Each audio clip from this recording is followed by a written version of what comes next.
Good morning शिक्षक बंधुओं।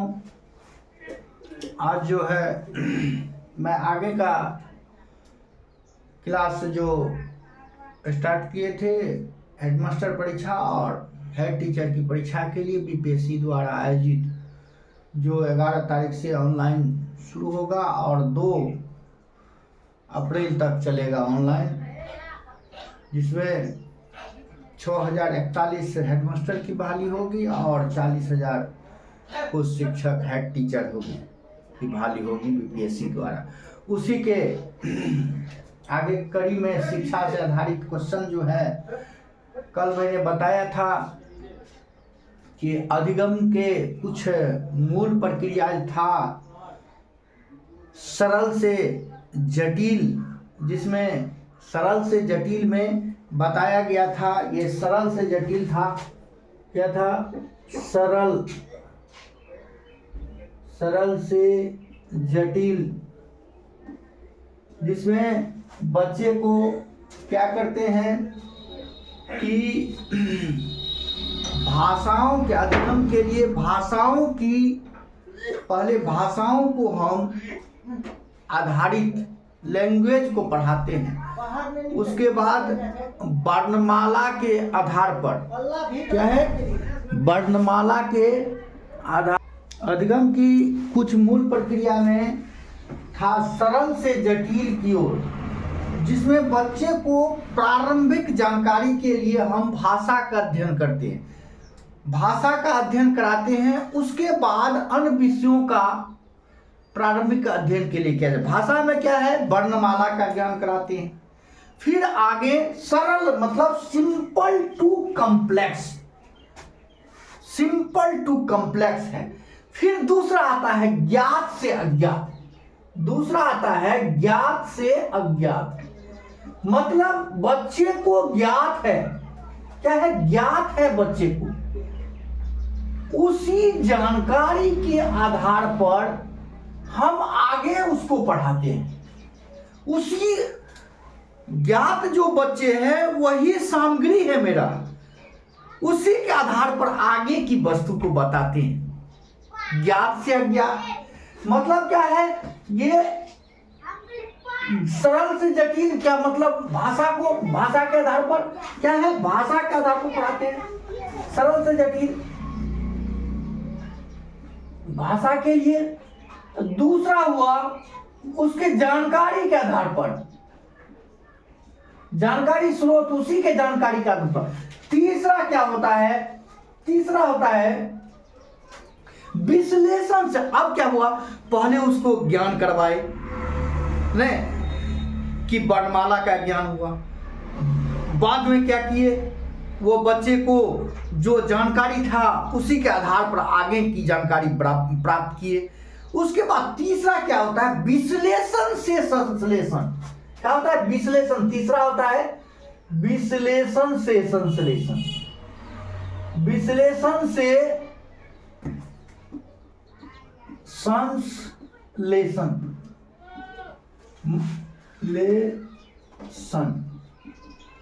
क्या है, विश्लेषण से संश्लेषण मतलब क्या है, मतलब कहने का तात्पर्य यह है कि विश्लेषण क्या है, पहले भाषा के आधार पर, फिर उसके जानकारी के आधार पर। तीसरा क्या हुआ, हम जो सामग्री लाए हैं, हम जो पढ़ाने के लिए सामग्री लाए हैं, उसको क्या करते हैं, उसको कहते हैं पढ़िए। सामग्री के आधार पर, उपलब्ध सामग्री के आधार पर क्या कहते हैं, उस बिंदु को कहते हैं पढ़ने के लिए। क्या करते हैं, उस बिंदु को क्या कहते हैं, पढ़ने के लिए, और अध्ययन कराते हैं। फिर बिंदुवार उसको क्या करते हैं, जानकारी देते हैं, बिंदुवार जानकारी को उसके सिंथेसाइज करते हैं।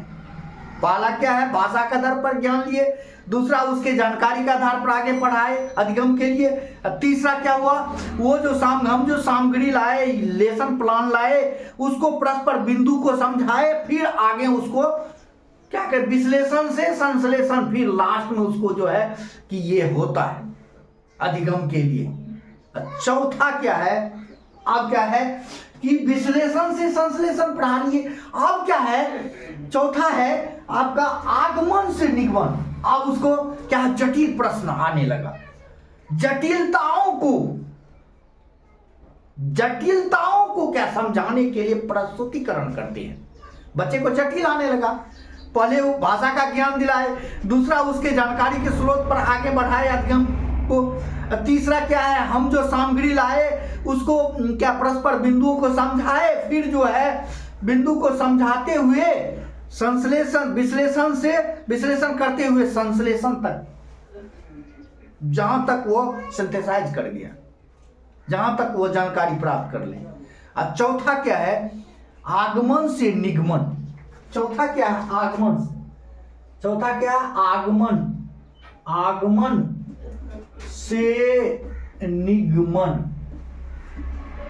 मतलब क्या है, यह भाषा, फिर जानकारी के आधार पर, तीसरा क्या है, सामग्री के आधार पर, सामग्री के आधार पर, चौथा अब वो जटिलता आने लगा, वो जटिलता का प्रस्तुतिकरण ही आगमन होता है। बच्चे को जटिल होने लगा, ये कैसे होगा सर, ये कैसे होगा, जटिलता को प्रस्तुतिकरण क्या कहलाता है, आगमन होता है। उसका विपरीत नियम फिर बताते हैं, वह हुआ निगमन हुआ। क्या हुआ, आगमन और निगमन। क्या जटिलता को समझाए, जटिलता को समझाए, फिर नियम बताए, क्या बताए, नियम बताए। अब फिर है पांचवा आपका क्या है, जिसको हम लोग कहते हैं लास्ट में यथार्थ से भावार्थ।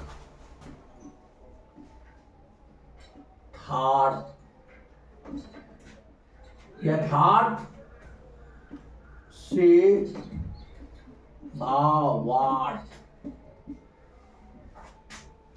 क्या है, यथार्थ से भावार्थ मतलब क्या है। अब बच्चे को पहले भाषा का जानकारी दिए, फिर उसके जानकारी के स्रोत के आधार पर, वह ज्ञात से अज्ञात जानकारी के स्रोत पर आगे पढ़ाए, फिर सामग्री लेकर के उसका बिंदुवार परस्पर अध्ययन कराए, और फिर उसका जो है प्रस्तुतिकरण किए। मतलब उसको जो है फिर जो क्या किए, प्रस्तुतिकरण किए, विश्लेषण से संश्लेषण तक। फिर क्या किए, आगमन क्या है, जटिलता, फिर बच्चे को जटिलता आने लगा, फिर जटिलता को प्रस्तुतिकरण किए थे, आगमन हुआ, फिर नियम बताए तो निगमन हुआ। और चौथा है यथार्थ से भावार्थ।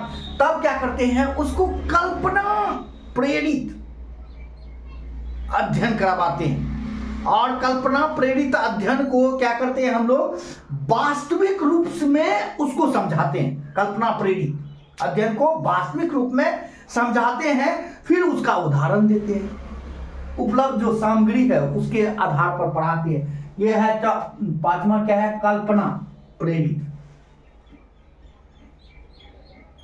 कल्पना प्रेरित उसको अध्ययन कराते हैं, फिर प्रस्तुतिकरण कराते हैं। मतलब ये अधिगम के क्या है, अधिगम के प्रक्रिया है। क्या है, अधिगम की ये 5 प्रक्रिया है। बच्चे को भाषा के आधार पर ज्ञान कराते हैं, वर्णमाला, फिर उसके जानकारी के आधार पर आगे बढ़ाते हैं, फिर सामग्री जो लाते हैं उसको बिंदुवार अध्ययन कराते हैं, फिर प्रस्तुतिकरण कराते हैं, विश्लेषण से संश्लेषण, फिर क्या करते हैं, जटिलता, फिर बच्चे को जटिलता आने लगाता है, उसको क्या करते हैं, प्रस्तुतिकरण ही आगमन होता है, फिर नियम जो बताते हैं वो निगमन हुआ। फिर कल्पना प्रेरित क्या करते हैं, कल्पना कोई चीज ऐसा होता, फिर उसके सामग्री को लाते हैं, अध्ययन कराते हैं, अब फिर उसका क्या करते हैं, प्रस्तुतिकरण करते हैं। क्या कहलाता है, यथार्थ से भावार्थ की ओर। अब आगे बात करेंगे अधिगम के कुछ मूल सिद्धांत हैं। अब आगे पढ़ाएंगे अधिगम के कुछ मूल सिद्धांत हैं। अधिगम क्या है, अधिगम के कुछ मूल सिद्धांत।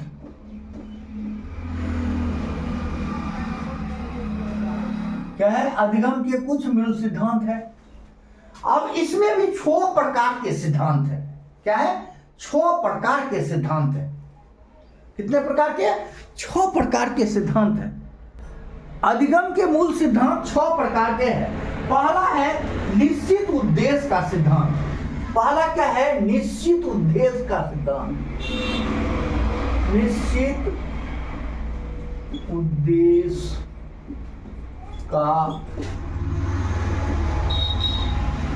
सिद्धांत। दूसरा है पुनर्बलन का सिद्धांत। पुनर्बल्य का सिद्धांत। तीसरा है उद्दीपन। कहता है उद्दीपन का सिद्धांत।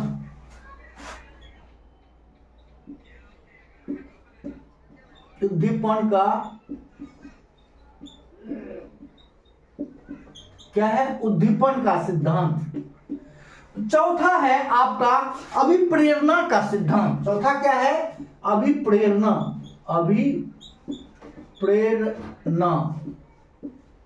का सिद्धांत। अभिप्रेरणा। पांचवा है आपका परस्पर संबंध का सिद्धांत।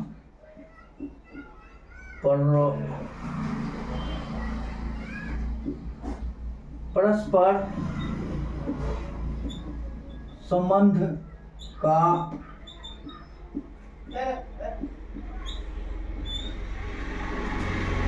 उसके बाद परस्पर संबंध का सिद्धांत। उसके बाद पुनरीक्षण। लास्ट में क्या है?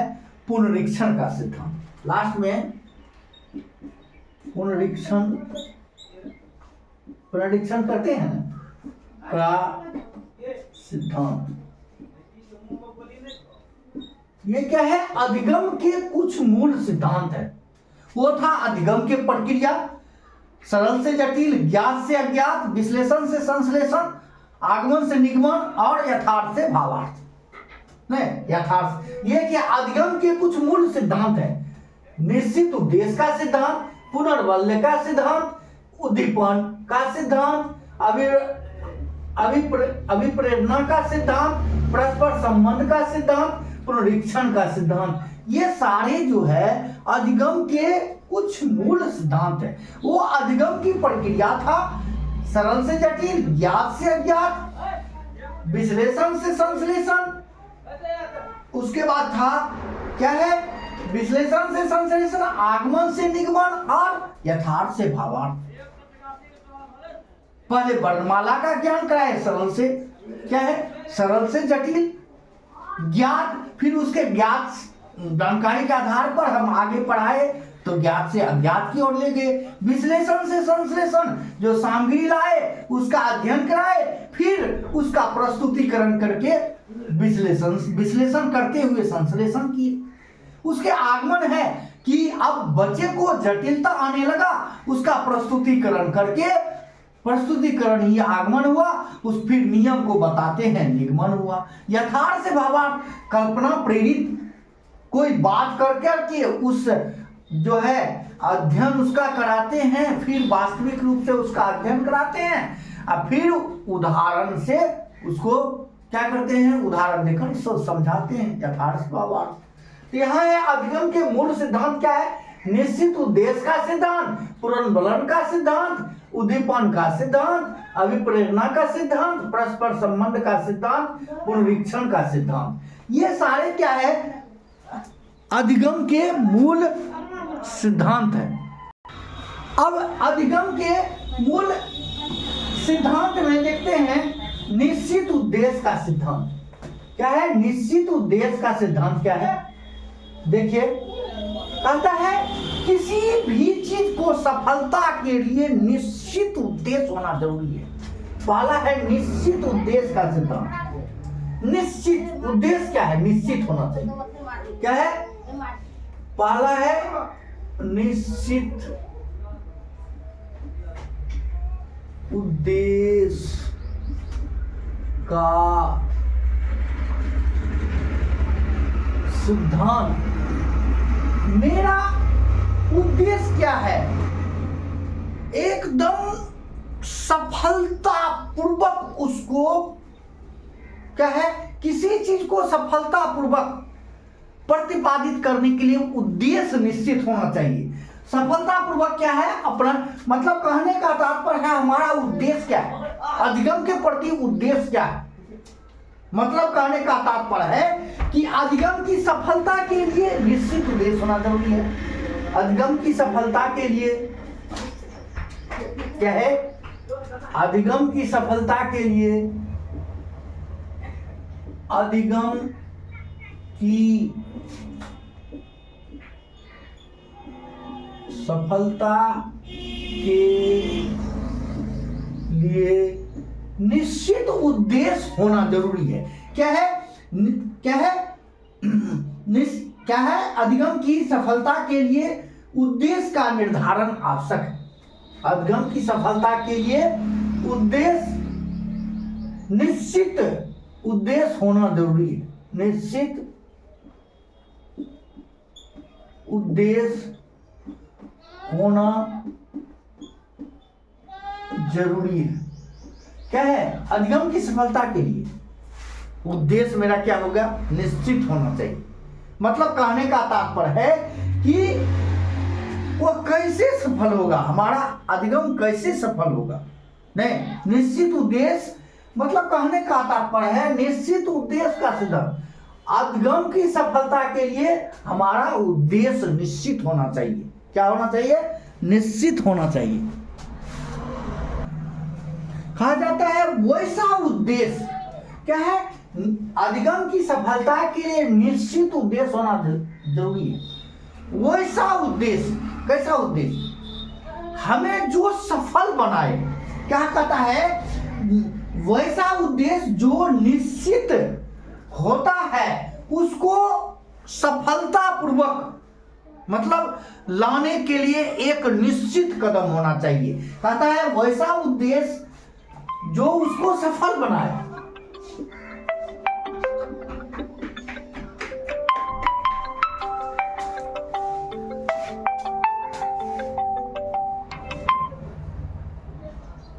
कहता है वैसा उद्देश्य, क्या है, वैसा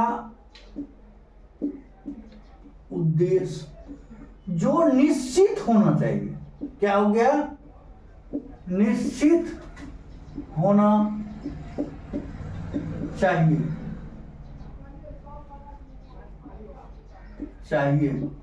कैसा उद्देश्य जो निश्चित होना चाहिए और उसको सफल बनाने एवं गति प्रदान के लिए, उसको सफल बनाने एवं गति प्रदान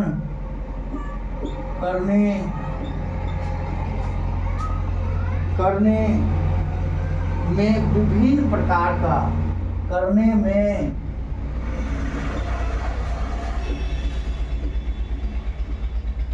विभिन्न प्रकार की रणनीति होना जरूरी है।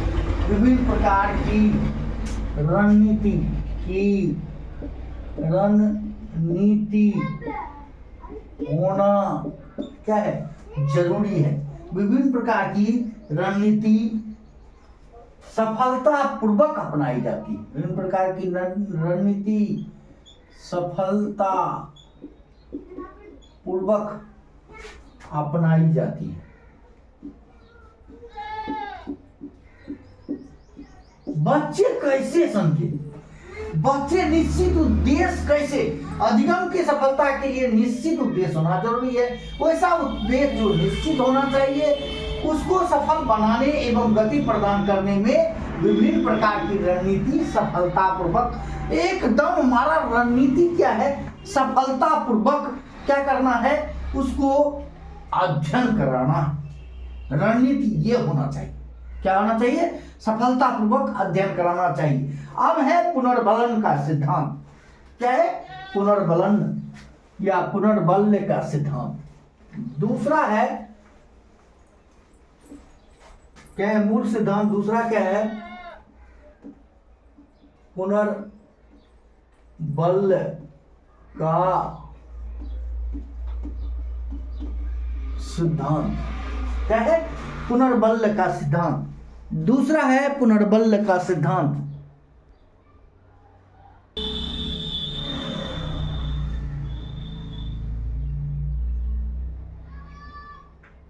ठीक है, पुनर्बल का सिद्धांत।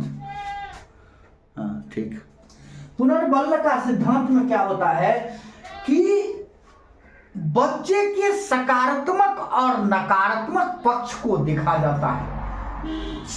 सकारात्मक है तो उसको प्रोत्साहित पुरस्कार के रूप में किया जाता है, नकारात्मक है तो उसको भी दंड दिया जाता है, ताकि वह प्रेरणा लेकर के बच्चे आगे अधिगम के लिए प्रेरित हो।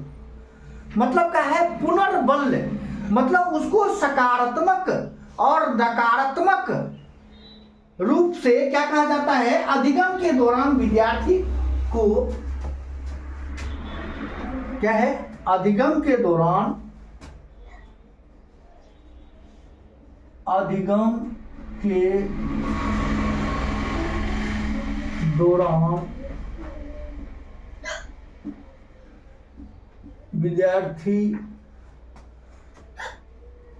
विद्यार्थी को अधिगम के दौरान विद्यार्थी को सकारात्मक या नकारात्मक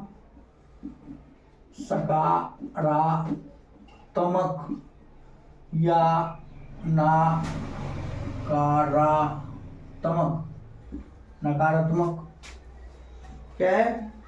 सकारात्मक या नकारात्मक। कुछ लिखने में शिक्षक गलती हो जाता है, इस पर ध्यान। आप लोग विद्वान तो है, कुछ तो गलती सभी मनुष्य को होता है। कहता है अधिगम के दौरान विद्यार्थी को सकारात्मक या नकारात्मक क्या है? सकारात्मक या नकारात्मक रूप में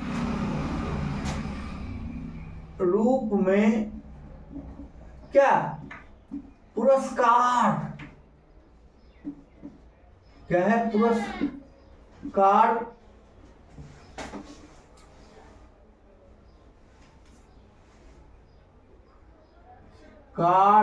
एवं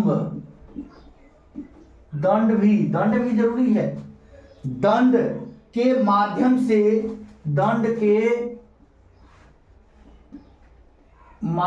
से प्रोत्साहित किया जाता है।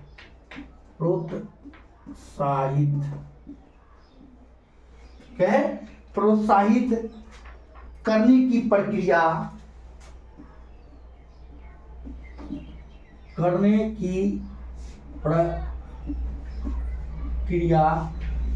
क्या है? पुनर्बल का सिद्धांत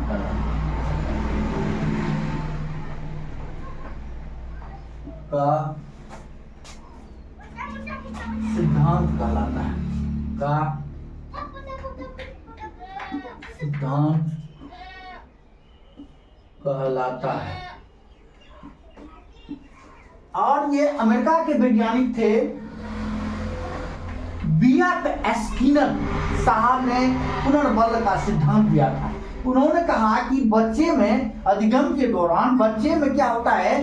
एक प्रकार का सकारात्मक पक्ष भी होता है, नकारात्मक पक्ष भी होता है। सकारात्मक रूप में उसको पुरस्कार देते हैं, नकारात्मक रूप में उसे दंड देते हैं, और उसको पुरस्कृत करके क्या करते हैं?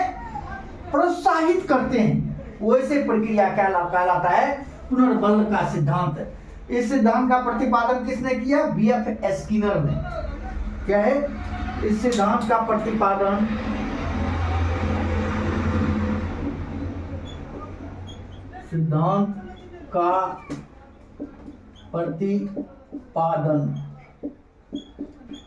B.F. स्किनर क्या है? B.F. स्किनर ने किया। कौन किया था? B.F. स्किनर ने। अब है तीसरा। क्या है? तीसरा एक दिखाई दे रहा है, B.F. स्किनर। तीसरा है क्या है? उद्दीपन का सिद्धांत। तीसरा है उद्दीपन का सिद्धांत। तीसरा क्या है? उद्दीपन का सिद्धांत।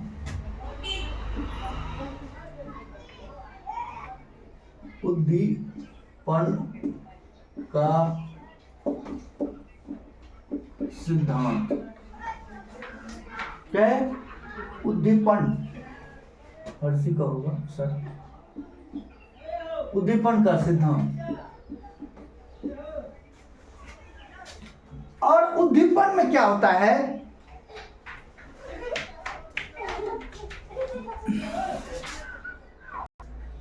उद्दीपन का मतलब होता है कि जब अधिगम के दौरान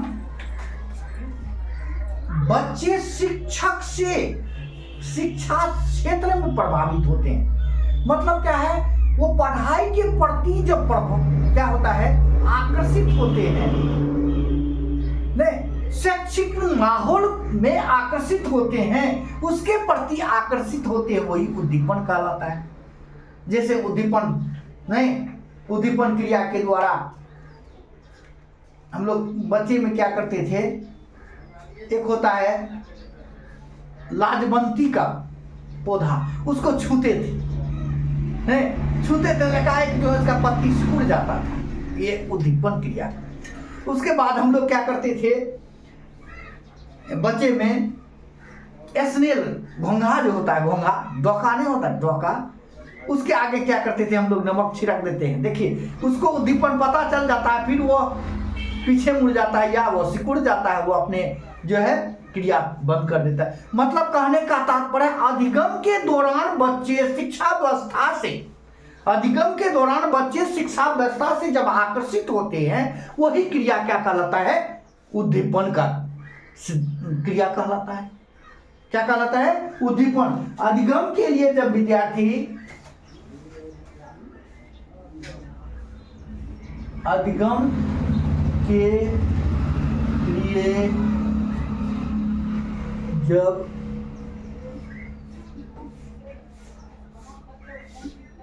विद्यार्थी शिक्षा व्यवस्था, शैक्षिक व्यवस्था से क्या है, जब विद्यार्थी क्या होता है,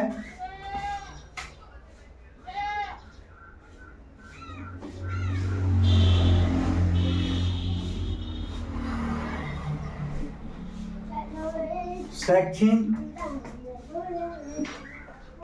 व्यवस्था, शैक्षिक व्यवस्था क्या है, शैक्षिक व्यवस्था से आकर्षित होते हैं, आकर्षित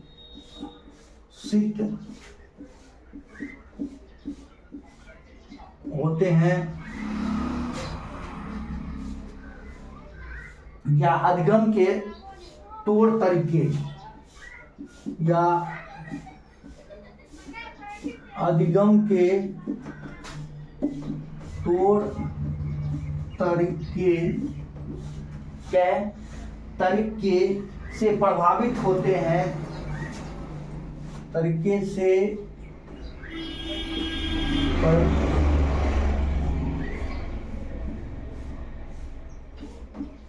होते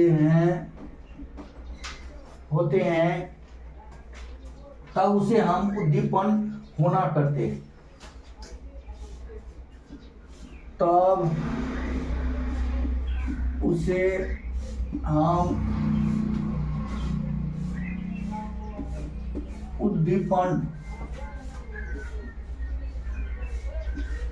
होना कहते हैं। क्या है? मतलब शैक्षिक व्यवस्था से हम जो पढ़ा रहे हैं उससे आकर्षित हो रहा है कि नहीं, उस गतिविधि में आकर्षित हो रहा है, वही उद्दीपन क्रिया हुआ। क्या हुआ? उद्दीपन क्रिया होता है। क्या होता है? उद्दीपन क्रिया होता है विद्यालय में उपलब्ध विभिन्न संसाधन के द्वारा। जैसे अभी खेल के सामग्री आया, कहता है बच्चे को खेल खिलाइए ताकि बच्चे आकर्षित हो विद्यालय के प्रति। अब कहता है एग्जाम्पल,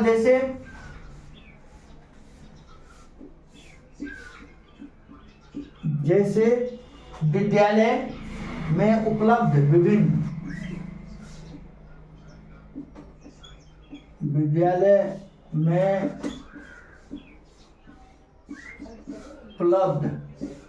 विभिन्न संसाधन द्वारा, विभिन्न क्या है संसाधन, विभिन्न संसाधन एवं शिक्षा प्रणाली एवं शिक्षा प्रणाली द्वारा, क्या है शिक्षा प्रणाली द्वारा। मतलब कहने का तात्पर्य है कि बच्चे आकर्षित हो रहा है कि नहीं, बच्चे आकर्षित हो रहा है कि नहीं। अब क्या है, चौथा है अभिप्रेरणा। चौथा क्या है, अभिप्रेरणा। जब तक बच्चे को अभिप्रेरणा नहीं मिलता है, अधिगम में प्रेरणा नहीं मिलता है, तब तक बच्चे सफल नहीं होता है, भटक जाता है। अभिप्रेरणा का सिद्धांत क्या है, चौथा क्या है, अभिप्रेरणा का सिद्धांत। चौथा क्या है, अभिप्रेरणा का सिद्धांत क्या है, अभिप्रेरणा। कहता है अभिप्रेरणा के बगैर बच्चे क्या है, अभिप्रेरणा के बगैर बच्चे, अभिप्रेरणा के बगैर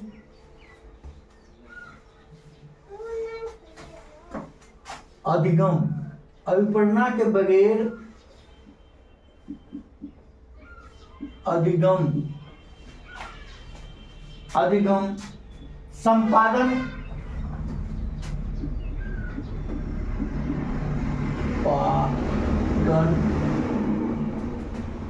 अक्सर अधूरा रहता है, अक्सर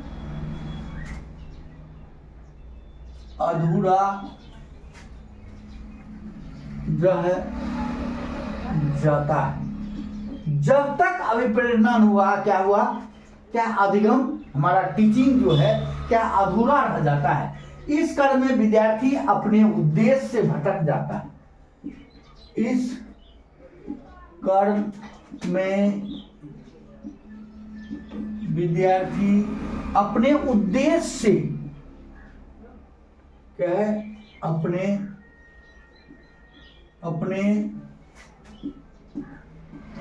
उद्देश्य से भटक जाता है, भटक जाता है, क्या है, भटक जाता है, ठीक लिखा जाए, भटक जाता है। अतः आवश्यक रूप से उसे भटक जाता है, अतः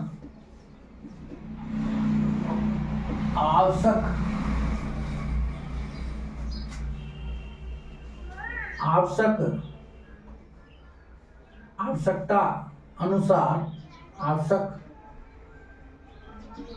रूप से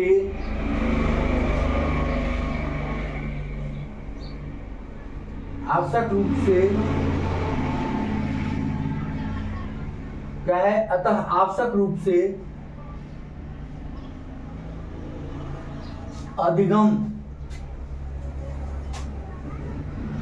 के माध्यम से बच्चे को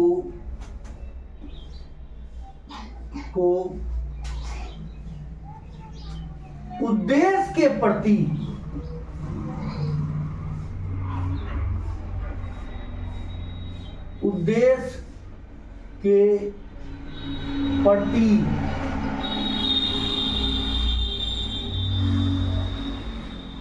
आकर्षित करते हैं,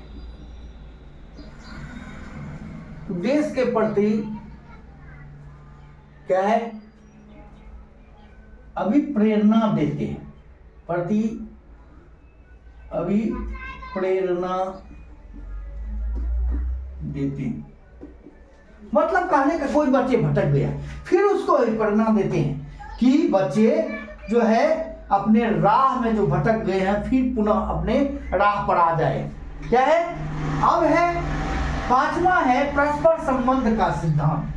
क्या है? परस्पर संबंध का सिद्धांत। पांचवा है परस्पर संबंध का सिद्धांत। पांचवा क्या है? परस्पर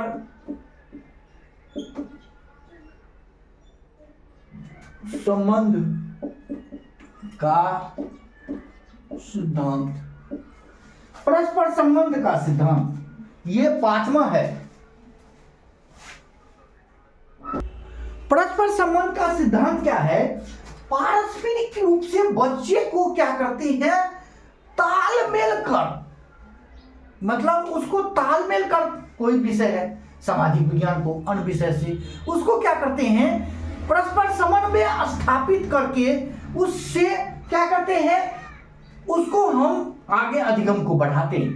क्या करते हैं? अधिगम को बढ़ाते हैं। अधिगम का संपादन प्रायः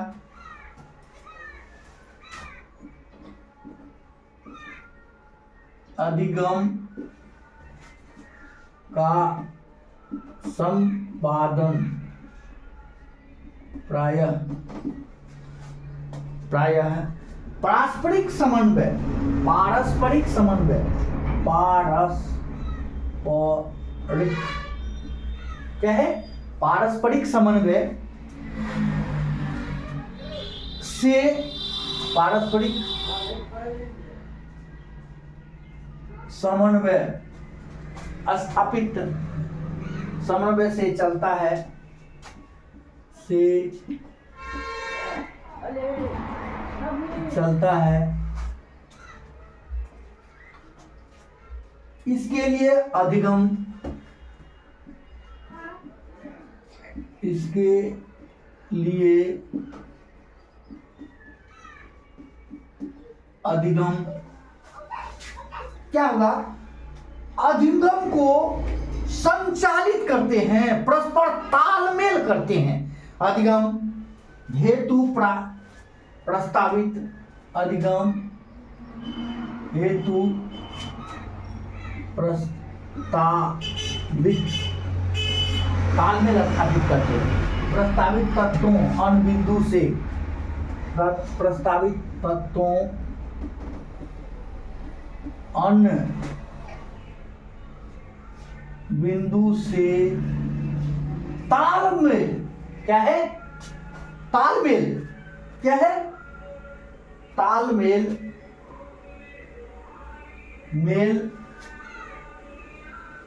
तालमेल हो जाता है।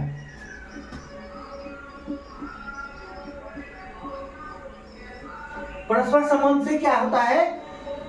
परस्पर संबंध का सिद्धांत क्या? अधिगम का संपादन प्रायः पारस्परिक समन्वय से चलता है। इसके लिए अधिगम हेतु प्रस्तावित तत्वों का अन्य बिंदु से तालमेल जरूरी है।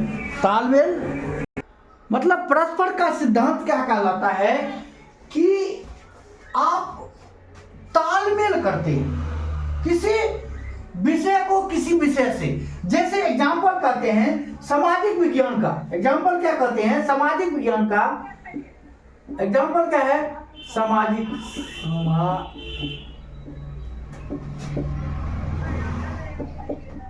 विज्ञान का अन्य विषय से तालमेल, अन्य विषय से क्या है? विषय से तालमेल, अन्य विषय से तालमेल। एग्जाम्पल कहने का तात्पर्य है कि परस्पर क्या है?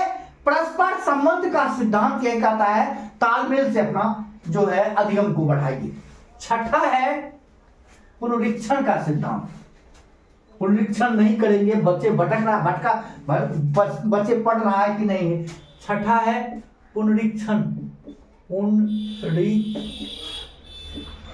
पुनरीक्षण का सिद्धांत। पुनरीक्षण का सिद्धांत जब तक हम उसका क्या है? पुनर्मूल्यांकन नहीं करते हैं, पुनरीक्षण नहीं करते हैं, तो बच्चे क्या पढ़ रहा है कि नहीं पढ़ रहा है, तो कैसे हम बता सकते हैं? पुनरीक्षण का सिद्धांत, पुनरीक्षण का सिद्धांत क्या है? अधिगम को सफलतापूर्वक आगे बढ़ाने के लिए क्या है, अधिगम को सफलतापूर्वक सफल बनाने के लिए क्या करते हैं, पुनरीक्षण करते हैं और सफल बनाने एवं अंतिम लक्ष्य को प्राप्त करने के लिए समय समय पर क्या करते हैं, उसका पुनर्मूल्यांकन करते हैं कि बच्चे सही आगे की ओर जा रहा है कि नहीं, वही है पुनरीक्षण। हम लोग करते हैं ना, नहीं करते हैं कि फिर उसको दोहराते हैं, क्या लक्ष्य के प्रति वो अग्रसर है कि नहीं। अधिगम का क्या कहते हैं, अधिगम को सफल बनाने के लिए, अधिगम को सफल बनाने के लिए, अधिगम को सफल बनाने के लिए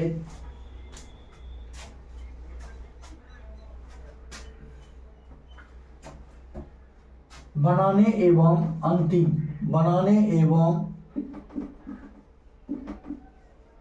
अंतिम लक्ष्य क्या होगा, अंतिम लक्ष्य तक पहुंचने के लिए, अंतिम लक्ष्य तक पहुंचने के लिए पुनरीक्षण का समय समय पर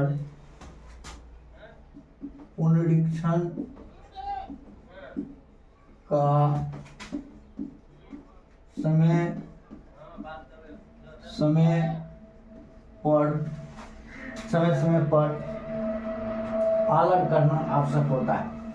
कहता है पालन करना आवश्यक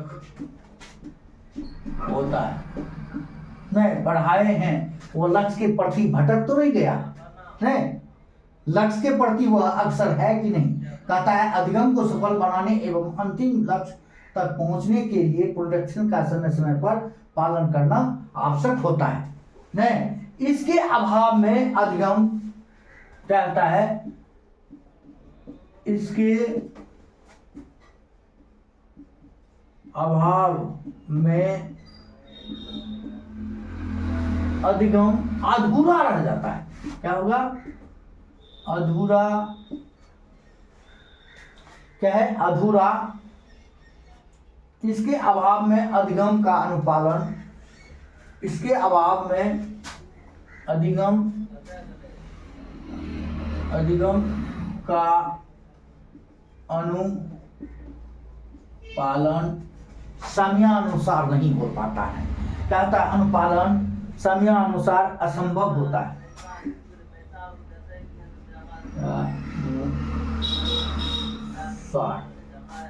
समयानुसार क्या होता है, असंभव होता है,